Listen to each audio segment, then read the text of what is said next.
Além da Vida, um encontro semanal com a doutrina dos espíritos, codificada pelo ilustre pensador francês Allan Kardec. Um momento de meditação, um momento de reflexão, um momento de luz. Além da Vida, uma mensagem de esperança para um novo amanhecer. Todos os domingos, às 8h30 da manhã, aqui, na Rádio Londrina.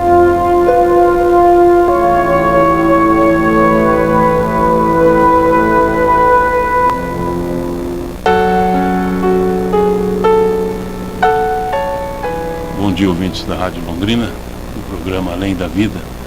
Nosso programa é oriundo do Centro Espírita Allan Kardec, de Cambé. E o programa foi fundado ainda no tempo do seu Hugo, coisa de 30 anos atrás ainda. E que todos os domingos, nesse horário, sempre tem uma dupla que vem apresentar os ensinos, os aprendizados, os estudos sobre o Evangelho de Jesus, sobre a doutrina espírita, sempre tentando auxiliar, primeiro a nós mesmos, porque quando falamos nós somos os primeiros a ouvir, e ao próximo, no esclarecimento das dificuldades do entendimento da existência e da vida. Que Deus nos abençoe, nos ilumine. Eu sou Gilberto, hoje o Cláudio e eu estamos aqui nessa manhã maravilhosa, Primeiro domingo já com um pouquinho mais de frio, um friozinho agradável, chovendo para que mantenha a umidade da terra e a produção, para que as sementes possam brotar, germinar e produzir bem, não apenas as sementes físicas, mas as sementes do amor. Muita paz a todos, que tenhamos um programa alegre, tranquilo e que possamos compreender e entender as mensagens do Evangelho de Jesus. Marchemos.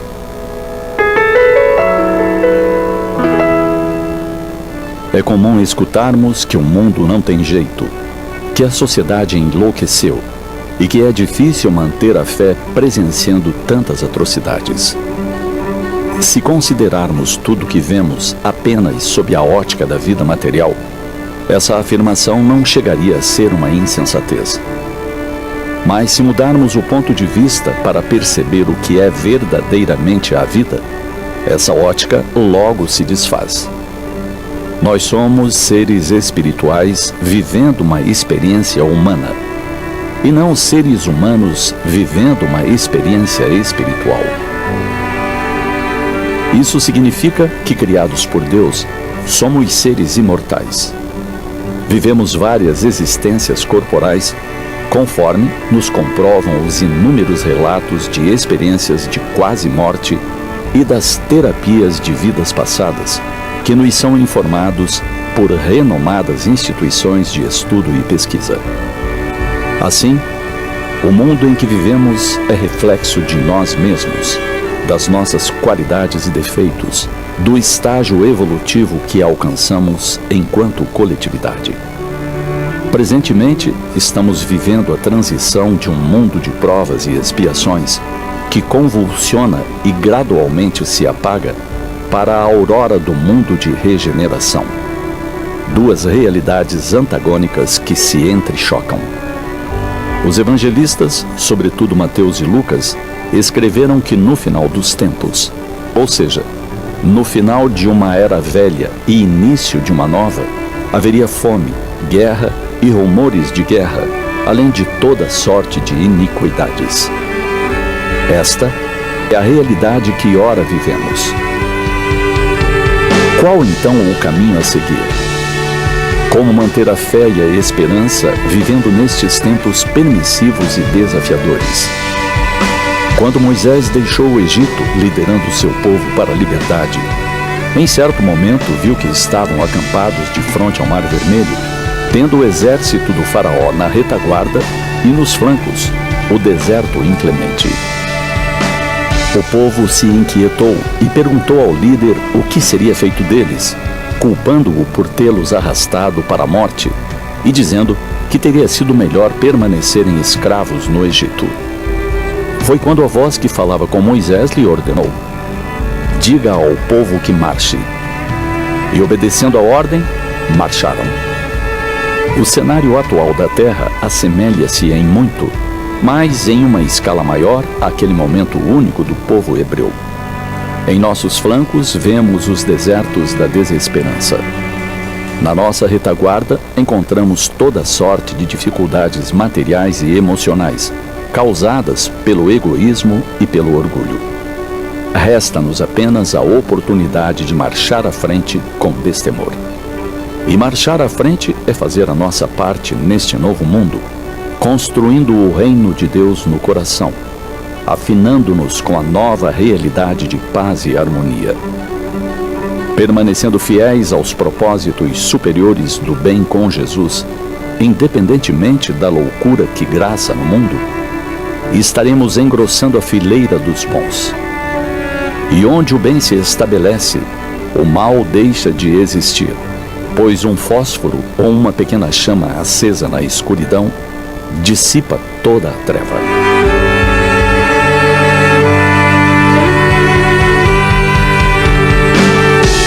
Comecemos o mundo de regeneração por nós mesmos e sejamos a luz da esperança, da fé, da bondade, da gentileza, da humildade e da brandura, onde quer que estejamos. Marchemos. Jesus nos espera logo adiante, ainda e sempre de braços abertos.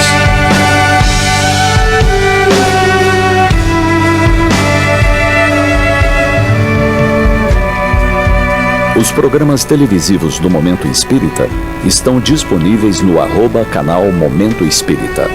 Acesse, assista, inscreva-se.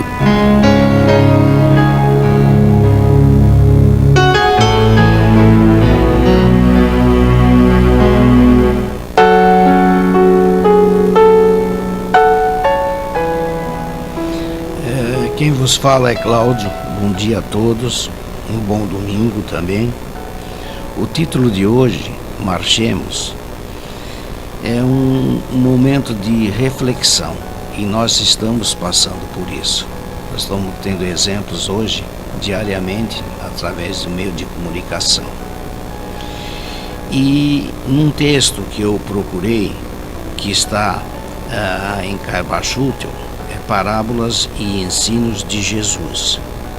O título é Os Sinais dos Tempos. Diz o seguinte: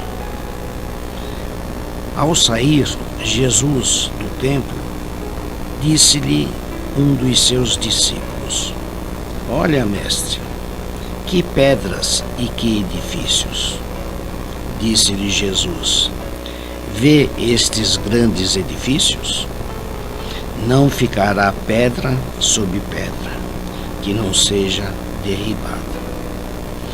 Estando ele sentado no Monte das Oliveiras, defronte do templo, perguntaram-lhe em particular Pedro, Tiago, João e André: dize-nos, quando sucederão estas coisas?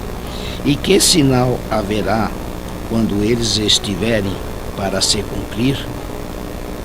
Então Jesus começou a dizer-lhes: vede que ninguém vos engane.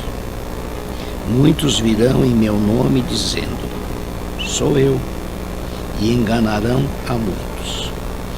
Quando, porém, ouvirdes falar de guerras e rumores de guerras, não vos assusteis, porque é necessário que assim aconteça, mas ainda não é o fim.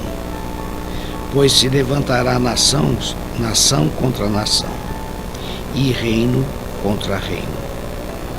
Haverá terremotos em vários lugares, e haverá fomes. Estas coisas são o princípio das dores.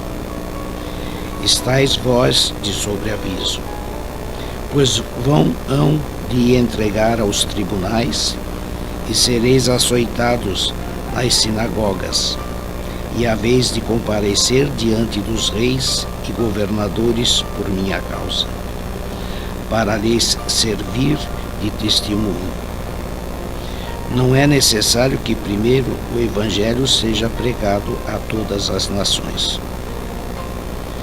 Quando, porém, virdes a abominação da desolação estar aonde não deve, que quem lê entenda. Então os que estiverem na Judéia, fuge para os montes. O que se acha no rei eirado, não desça, e nem sempre para tirar as coisas de sua casa. E que estiver no campo, volte para tomar sua capa.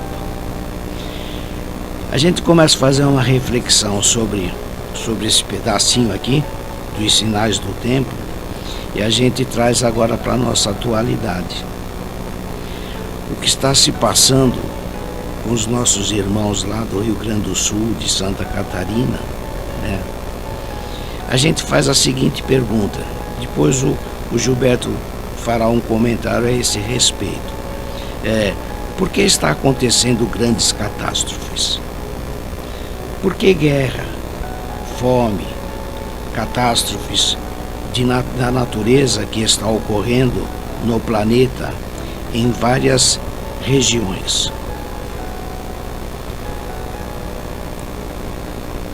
Mesmo das catástrofes, independente do homem, Deus permite um aprendizado. Nós temos o exemplo agora, para a gente refletir, do Rio Grande do Sul. Aí a gente vê a solidariedade de todas as partes do Brasil e até de alguns países do mundo que está envolvido aí. Um deles é Portugal. Tudo acontece para lembrar-nos que somos espíritos eternos em experiência na carne. Gilberto, esses chamamentos que a gente está presenciando, a guerra lá na Ucrânia, a guerra lá em Jerusalém, lá com o pessoal do Hamas, isso é para desenvolver em nós uma religiosidade ou uma reflexão se nós, como seres humanos, estamos reagindo ou agindo melhor dentro dos ensinamentos que Jesus pregou. E a gente percebe, quando a gente vê a notícia do que está acontecendo aqui pertinho de nós, né, o porquê dessas enchentes, pessoas que desencarnam, outros que perdem exatamente tudo aquilo que construiu, não tem aonde ficar, tudo que ele construiu de bens materiais para a sobrevivência dele ou conforto dele, tudo foi embora. Isso é um chamamento assim para que a humanidade acorda e o poder público começa a se preocupar com as coisas que é dele de fazer, porque se você consegue agregar um grupo de pessoas num determinado lugar e outros não acontece absolutamente nada. Esse conjunto de pessoas que tem que estar naquele momento para dar de exemplo para outras pessoas que estão distante a refletir que de repente tudo aquilo daquela ganância que a gente tem, a própria natureza se encarrega de levar isso embora. Cláudio, antes de entrar direto nessa resposta, eu queria que você lesse aí o item 16 do Evangelho segundo o Espiritismo, do capítulo 3. Há muitas moradas na casa de meu Pai. Esse é o mundo dos regenerados, né? Diz o seguinte: entre as estrelas que cintilam na abóbada azul do firmamento, quando mundos não haverá como o vosso, destinados pelo Senhor à expiação e à provação. Mas também os há mais miseráveis e melhores, como os há de transição, que se podem denominar de regeneradores. Cada turbilhão planetário, a deslocar-se no espaço em torno de um centro comum, arrasta consigo seus mundos primitivos de exílio de provas de regeneração e de felicidade. Já se vos há falado de mundos onde a alma recém-nascida é colocada, quando ainda ignorante do bem e do mal, mas com a possibilidade de caminhar para Deus, senhora de si mesma, na posse do livre arbítrio. Já também se vos revelou que amplas faculdades é dotada da alma para praticar o bem, mas há as que sucumbem, e Deus, que não as quer aniquiladas, lhes permite irem para esses mundos onde, de encarnação em encarnação, elas se depuram, regeneram e voltam dignas da glória que lhes fora destinadas. Eu acho que esse mundo regenerador, que o Evangelho nos fala, né? Que Kardec nos traz nesse livro maravilhoso que é o Evangelho segundo o Espiritismo, ele traz para nós um entendimento, facilita um pouco mais a compreensão das coisas que nos acontecem. Porque cabe a nós, espíritas dessa encarnação, não sermos exemplo para os outros apenas, né? Tentar ser um exemplo, mas cabe a nós aproveitarmos a oportunidade do exemplo que nos é trazido pelo Evangelho. Cabe a nós começarmos a entender o que é que acontece hoje em relação ao que aconteceu no passado. O que é que nós estamos fazendo hoje aqui? Nós espíritas sabemos que nós estamos caminhando para uma mudança de classificação, né, de qualificação do planeta, para deixarmos de ser um mundo de provas e expiações para transitarmos para um mundo de regeneração. Essas coisas todas que acontecem, evidentemente, estão programadas na espiritualidade. Ontem ainda eu ouvia uma livezinha na internet de um espírita falando sobre isso, falando sobre o que é o Brasil hoje. Por que o Brasil está passando por dificuldades, por isso, por aquilo? E ele usou uma expressão assim até interessante, que ele falou: o Brasil é o celeiro do mundo, né? E a pátria do Evangelho, mas em todos os sentidos. Olha que maravilha que é o celeiro do Brasil. Quem são os espíritos que vieram habitar o nosso planeta? São espíritos altamente iluminados? Pelo contrário, os mais endividados. E nós somos uma nação com miscigenação muito grande, talvez uma das maiores do mundo. Aqui é onde a gente vê lá um judeu e um palestino sendo vizinho de lojinha em alguma rua de uma cidade qualquer do Brasil e serem amigos, não terem guerra entre eles. Isso tudo faz parte do aprendizado que a gente está tendo, segundo a doutrina nos explica, nos esclarece. Então nós somos trazidos para cá não para construirmos um mundo maravilhoso para causar inveja aos outros povos, mas para nos regenerarmos, para que a gente possa começar a modificar-nos, para que então possamos auxiliar o planeta em se modificar. E a gente sabe que nada muda se nós não mudarmos a partir do seio da nossa casa. Se nós não começarmos dentro da família a reestruturação, se a gente não começar a buscar dentro da nossa casa o entendimento, o esclarecimento, transformarmos às vezes as nossas diferenças, porque sabemos que dentro dos nossos lares não estão apenas espíritos amigos e superiores, vamos dizer assim, entre aspas, né? Porque superior aqui no planeta ainda é muito pouca coisa que acontece. Mas espíritos batalhadores, espíritos que já se arrependeram de algumas dificuldades, que já perceberam a sua necessidade de mudança e que estamos aqui tentando nos transformarmos. E essa transformação, ela não se dará da noite para o dia, porque Deus não faz mágica. Deus não estala os dedos e cria ali uma situação nova, não, pelo contrário. Ele nos dá oportunidades, às vezes seculares e até milenares, para que nós, como espíritos, nos preparemos por nós mesmos, para que a gente possa ir reconstruindo em nós um novo ser, para que a gente possa ir deixando de tirar as maledicências que estão enraigadas em nosso interior, em nosso coração, e nos transformarmos em amor. Mas Deus não quer fazer isso num passe de mágica. Ele quer que nós o façamos por merecimento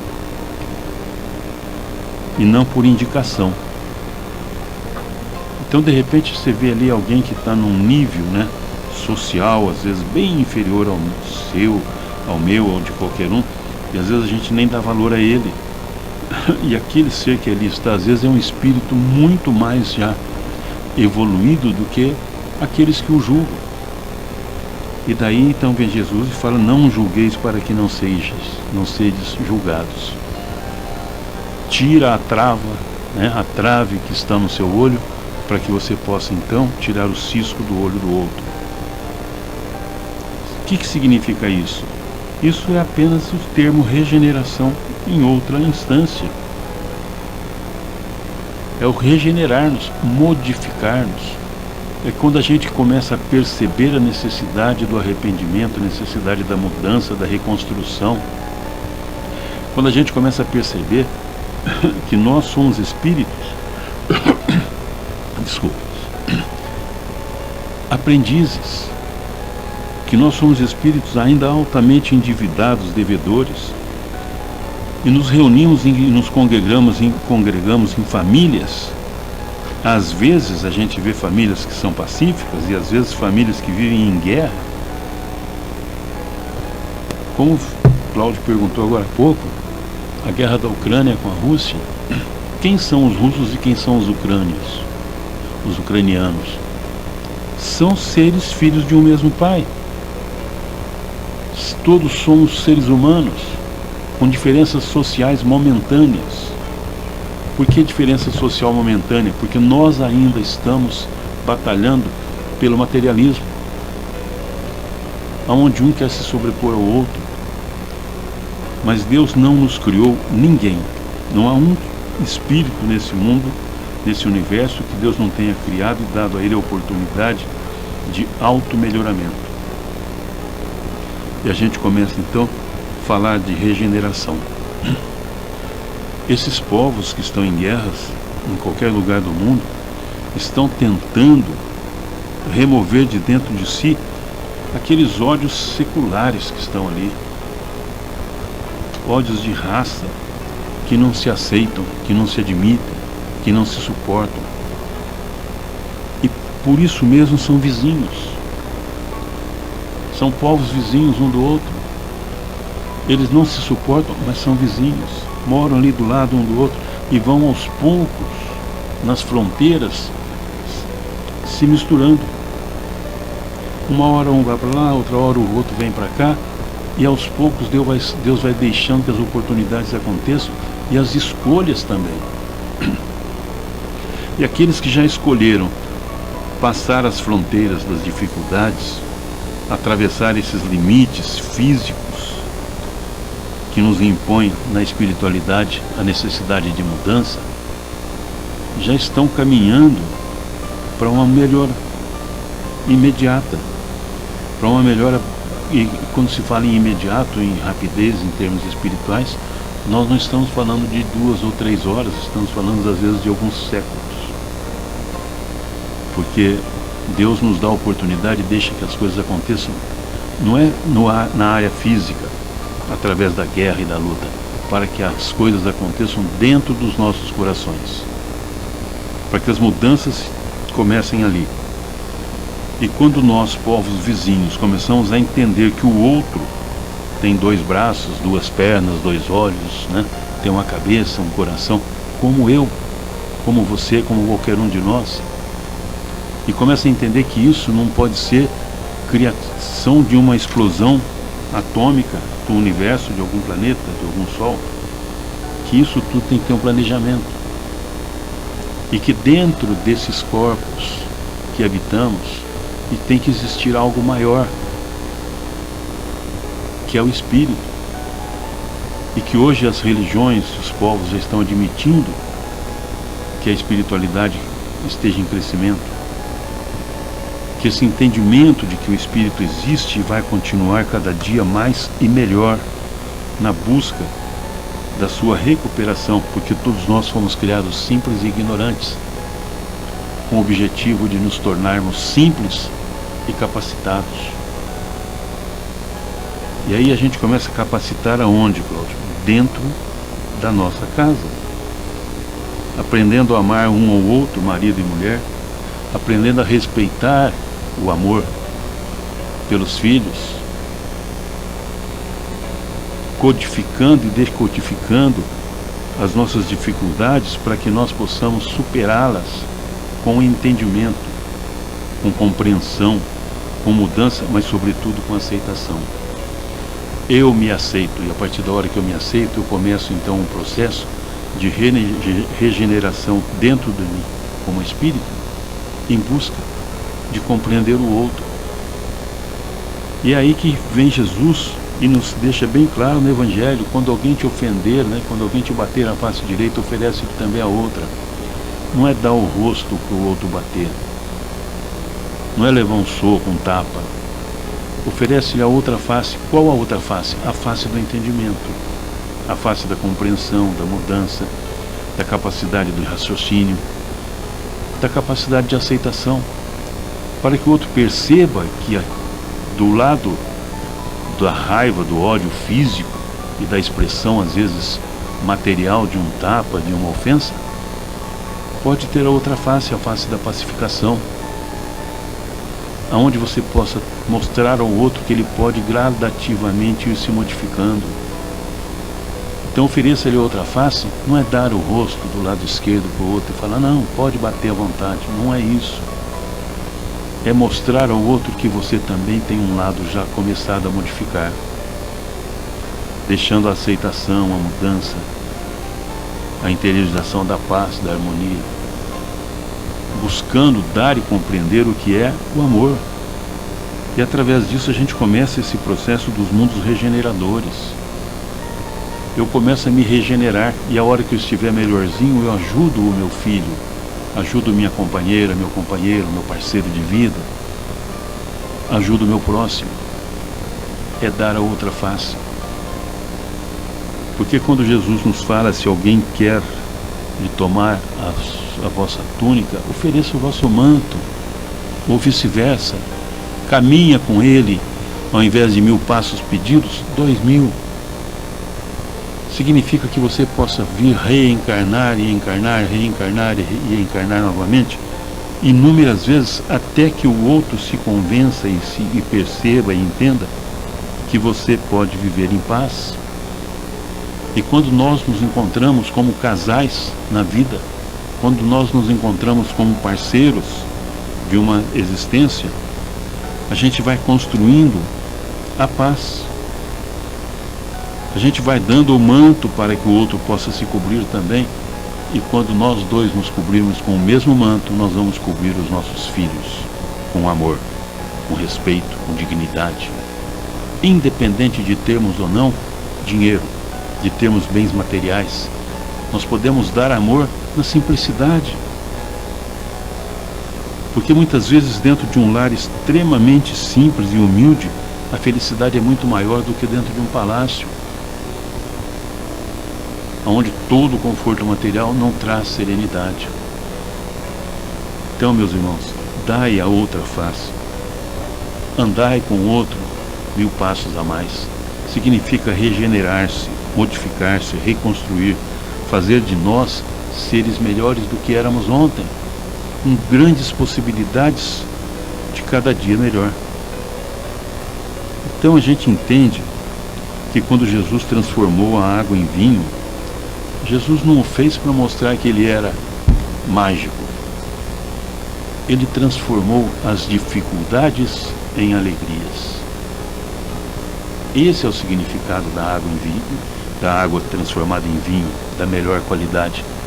Isso está no Evangelho, isso é bíblico.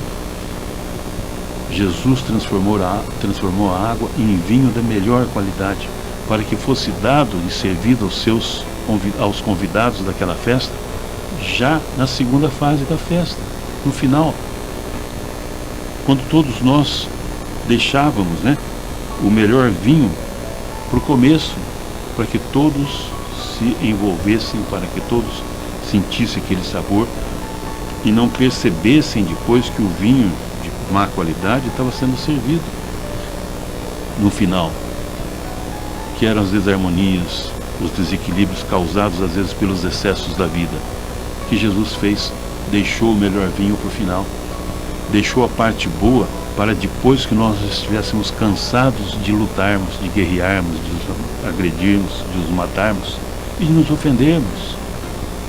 Quando estivermos cansados, querendo já começar a modificar alguma coisa, servir do melhor vinho. É isso o Evangelho de Jesus. É esse entendimento da pacificação do ser, da compreensão, da regeneração. E aí a gente começa a entender, Cláudio, por que em todos esses processos catastróficos, né, que a gente está vendo aí, você citou hoje aí um dos países mais amigos do Brasil hoje em termos de auxílio, de mandando ajuda, é Portugal. Por quê? Porque Portugal mandou para cá os seus degredados. Portugal pegou lá a escória que eles tinham e mandou para cá. E esses espíritos, quando viemos para cá, para o Brasil, nós começamos um processo de aprendizado, um processo de purificação. E agora estamos aí ampliando esse processo através das mudanças,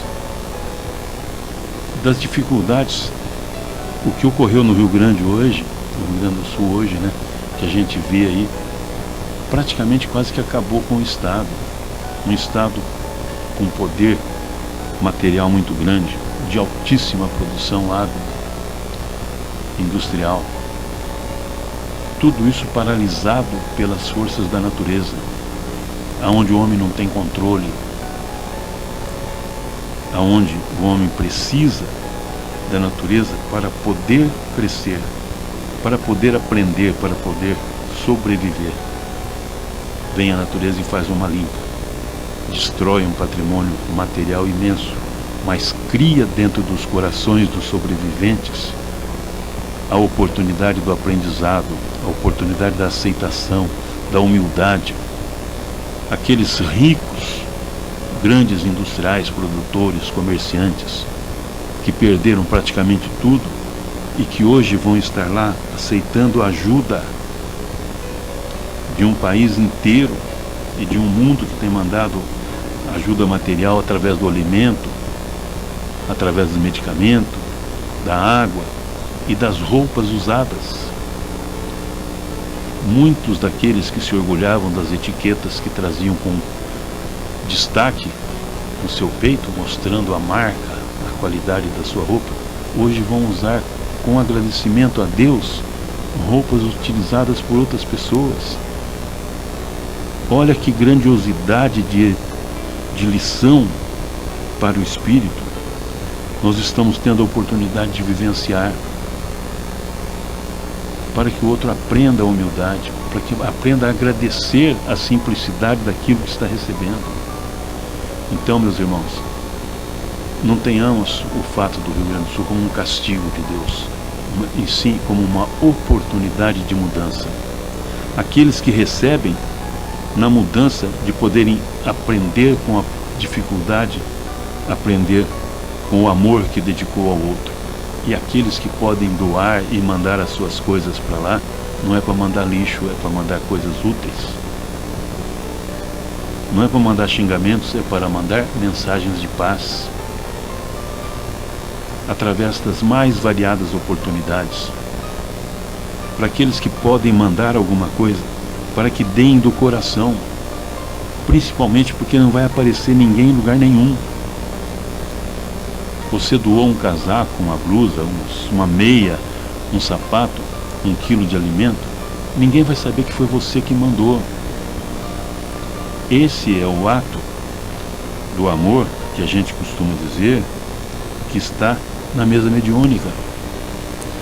Quando os médiuns ali recebem os espíritos necessitados de crescimento, de aprendizado, de auxílio, e não sabem a quem estão ajudando,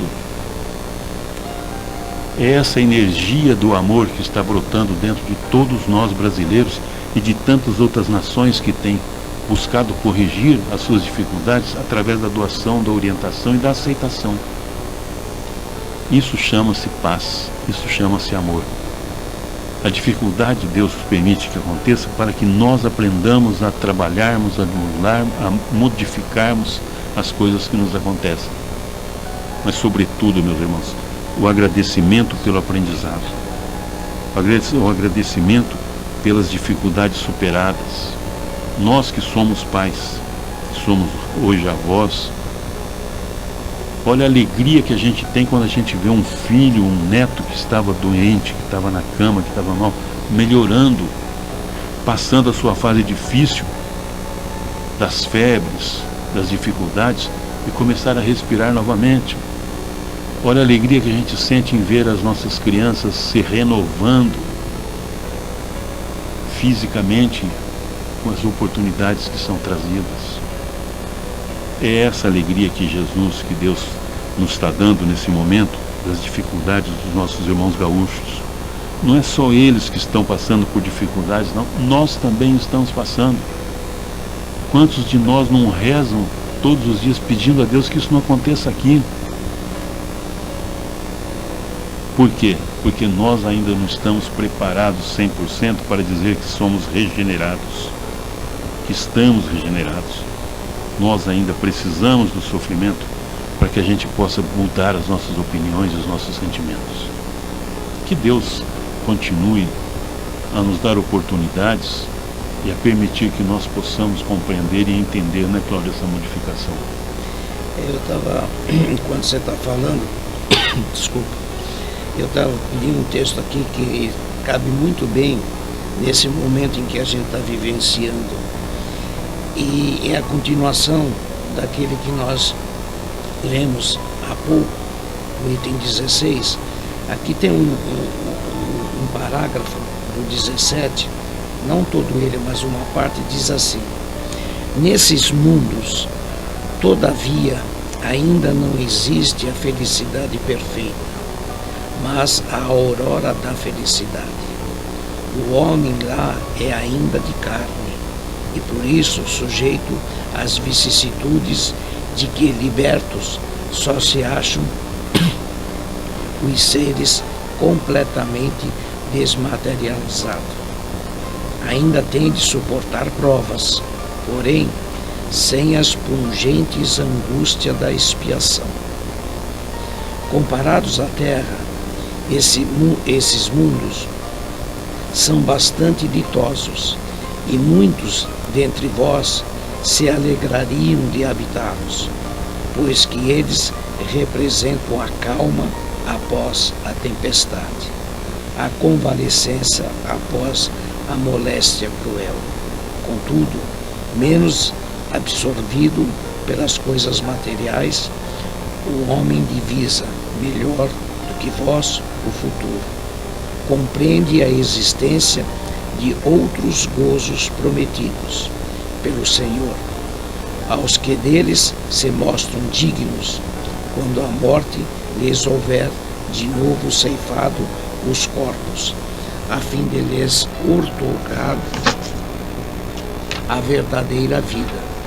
Então a gente observa que o momento que nós estamos passando, outras gerações anteriores à nossa, nossos avós, os nossos pais também já passaram com movimentos ou de rebeldia ou de poder, por causa da ignorância que ainda carregamos, né? Achando que nós somos dono de tudo e meramente somos um passageiro que estamos aqui por uma existência, depois retornamos à pátria espiritual. Vamos nos aperfeiçoando. Quando tivermos numa condição melhorzinha, retornamos nessa vida em que nós estamos no momento, para a nossa evolução. Então a Terra é uma escola dentro do universo de aprendizado, né? Se hoje tem anjos, né? Eles estão num grau de evolução que já passaram por tudo isso daí. E nós estamos caminhando Porque aglutinar um grupo de cidadãos numa única cidade, né? E de repente, para chamar a atenção, não a atenção, mas um despertar da humanidade, né? No momento em que nós aqui, o povo brasileiro está passando, acontecer um ato desse e despertar o sentimento fraterno entre os irmãos, né? Não olhando para tipo de governo, nada disso, mas de ajudar o próximo, né? De ser solidário, de ver pessoas com lágrimas nos olhos, né? Que perderam entes queridos, né? Até teve um relato que nós já comentamos aqui internamente, mas passar aqueles que não viram, o rapaz estava salvando uma menininha, né, lá no Rio Grande do Sul, e quando colocou ela no barquinho, ela falou assim: pega lá minha bonequinha, né? Quando o rapaz voltou para pegar a bonequinha, era simplesmente o irmãozinho dela. Aí a gente fala: onde é que está a justiça divina? Aí nós perguntamos: quem nós fomos anteriormente para se aglutinar numa única cidade, né?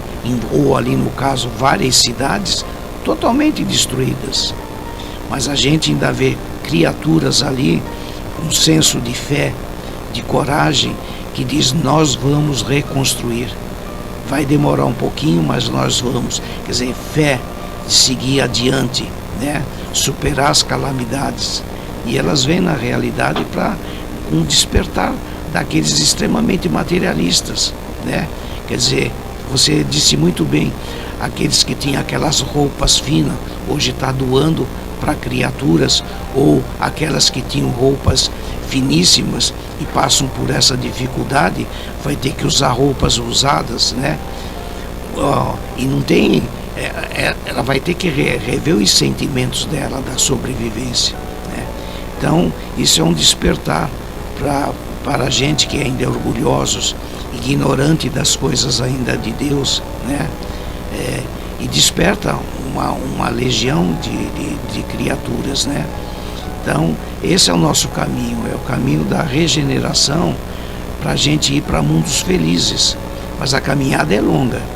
Esse é o início do nosso processo de evolução, né? Então, a gente tem que prestar atenção, ser fraterno com as pessoas que estão ao nosso lado, né? Se a gente puder ajudar, façamos isso. Se a gente tiver que dar uma palavra de carinho, de conforto, de esperança, que a gente faça isso, né? Agora, aqui na nossa cidade estão pedindo lá, eu recebi uma mensagem da esposa do Júpiter, da gente se juntar a um grupo aí, que ela está vendo, para separar a roupa, dobrar, para mandar lá para os nossos irmãos. E isso eleva o coração da gente quando a gente está assim, em conjunto de pessoas, né? Na esperança de que cheguem na mão dessas criaturas realmente, né? Por outros agentes que colaboram com isso daí. Nem sempre a gente tem os nossos homens que dirigem o país tão fraternos assim, né?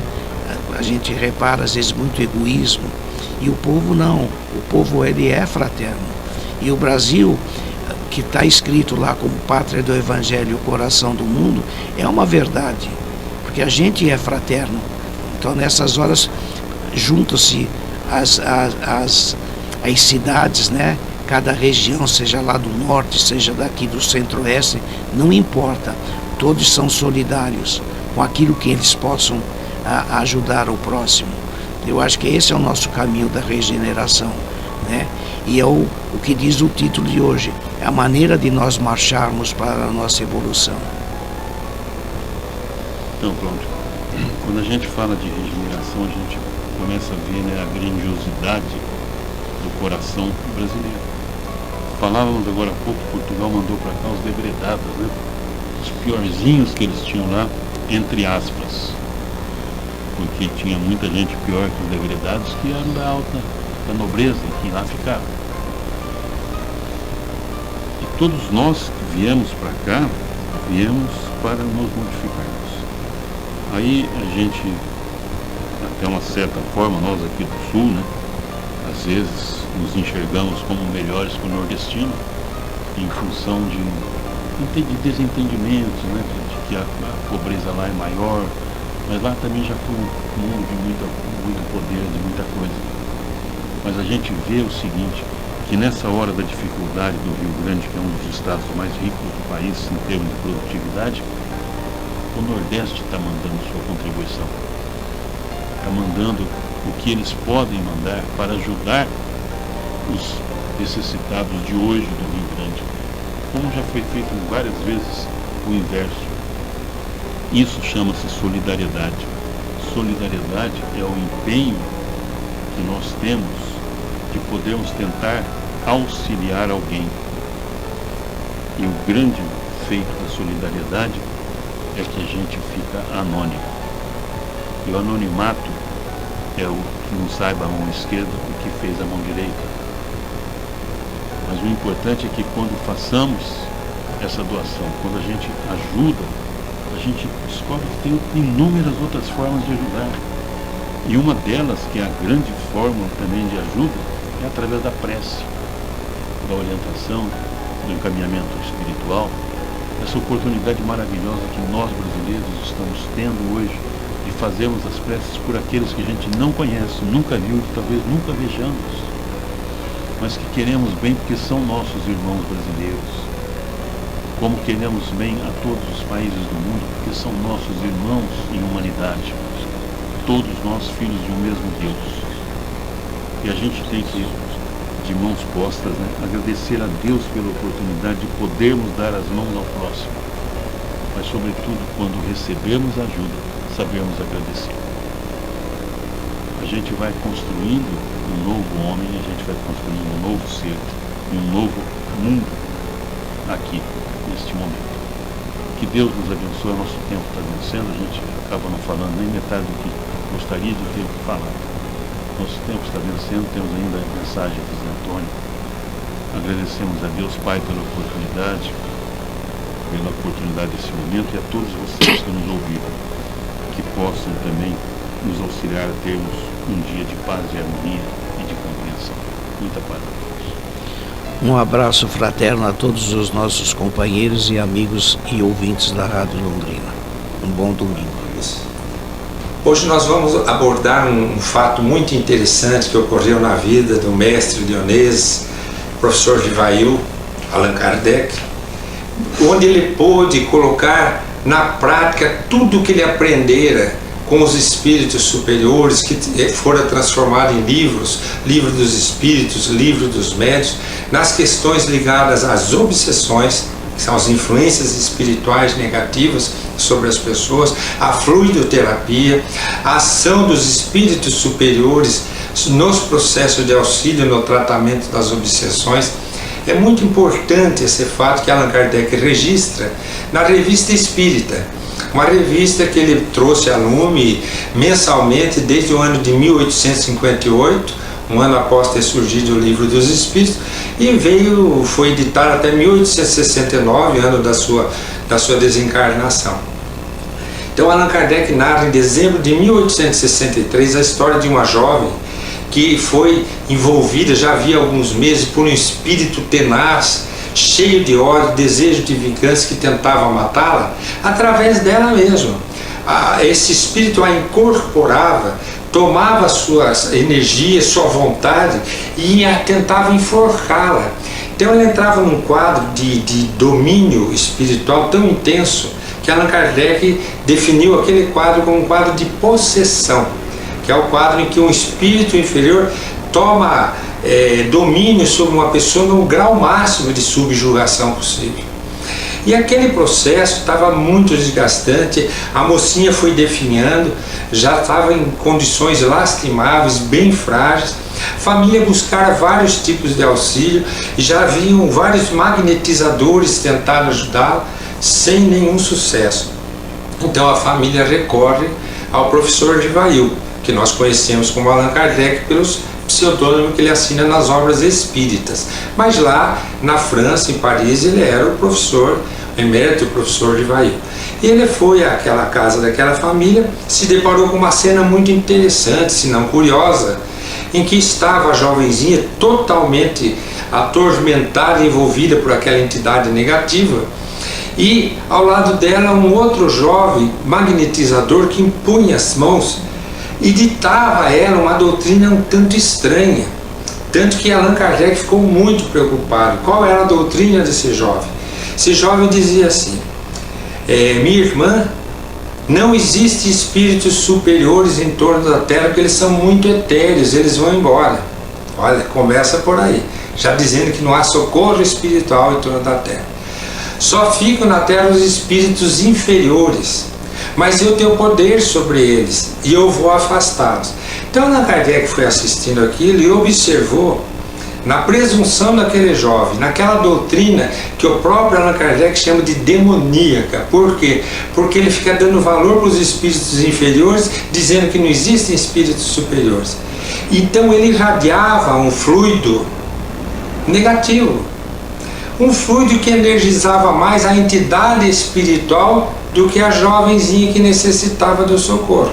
E Allan Kardec observava olhos vistos, bem como a sua família da jovem, que a jovem piorava enquanto o jovem a magnetizava, porque o espírito ficava mais forte e agredia mais a jovem que estava cometida pela obsessão.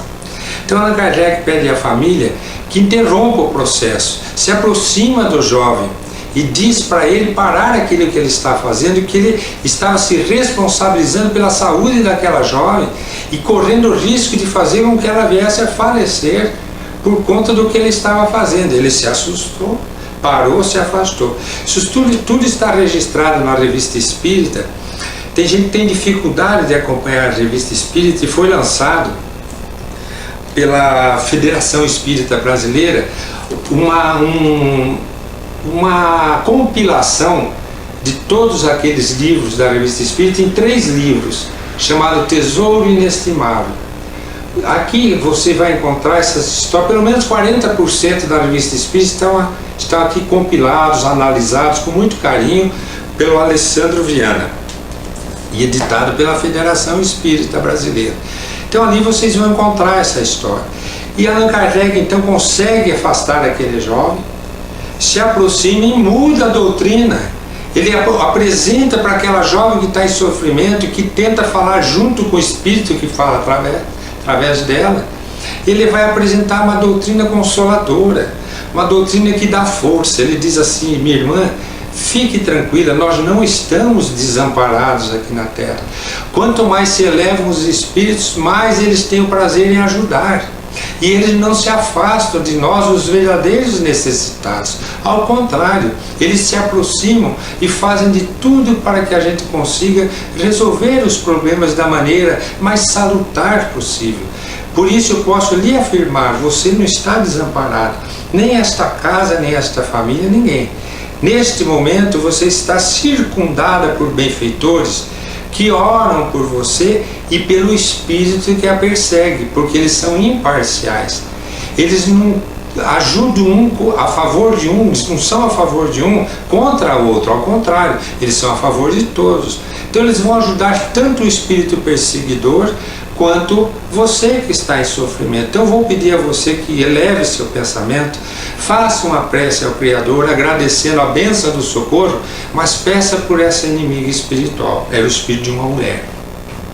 Peça por esse espírito dessa inimiga espiritual, porque nós devemos orar, segundo nos ensina Jesus, por aqueles que nos perseguem. E a mocinha, ela diz: eu não consigo orar por ela, ela quer me matar. Allan Kardec disse: mais que você precisa orar por ela, porque ela, vendo que você tem um coração bom, ela começa então a amolecer aquele desejo insano de destruí-la. Ore por ela. E a mocinha, no meio daquele problema todo, daquele domínio todo, começa a pedir a Deus pela inimiga. E Allan Kardec começa a orar dizendo: ele não ser uma pessoa que tem as condições necessárias para afastar um espírito de alguém, mas que ele confiava na soberana justiça e misericórdia do Pai e no auxílio dos espíritos, estes sim superiores, com condição de ajudá-los naquele momento. Então ele se coloca na condição de humildade, de quem não encontraria em si forças morais, o que ele tinha, mas que ele encontraria sim no plano espiritual superior e amigo.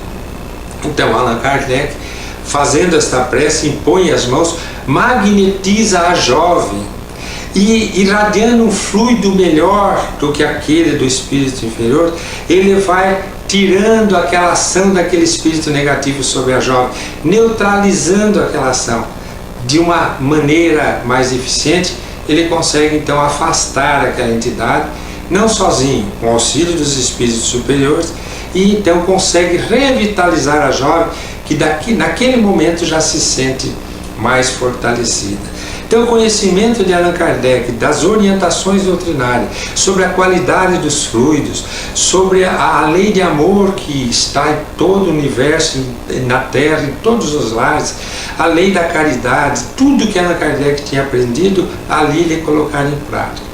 Dali ele vai para a reunião da Sociedade Espírita, conversa com o espírito de São Luís e de Hahnemann, onde ele recebe a orientação que para casos severos como a dessa jovem, é preciso que haja encarnado sobre encarnado através do passe, mas que haja a ação do desencarnado, os espíritos superiores, sobre os espíritos inferiores, através da reunião mediúnica, através da desobsessão. Então esse espírito se comunica e é feita a doutrinação. No começo o esclarecimento, depois a orientação, depois a espiritualização e com o tempo, com as comunicações, até a doutrinação desse espírito que passa a compreender as leis conforme Jesus nos ensinara e a doutrina dos espíritos vier então restabelecer como o Consolador prometido. E com esse momento, com essa lição, Allan Kardec deixa bem gravado para nós como é importante o conhecimento aplicado na prática, e o resultado nunca vai deixar de ser positivo. Fica aqui nesse nosso encontro, essa reflexão, e até o nosso próximo momento de reflexões espíritas, se Deus quiser. Além da vida, um encontro semanal com a doutrina dos espíritos, codificada pelo ilustre pensador francês Allan Kardec. Um momento de meditação, um momento de reflexão, um momento de luz. Além da vida, uma mensagem de esperança para um novo amanhecer. Todos os domingos, às 8h30 da manhã, aqui, na Rádio Londrina.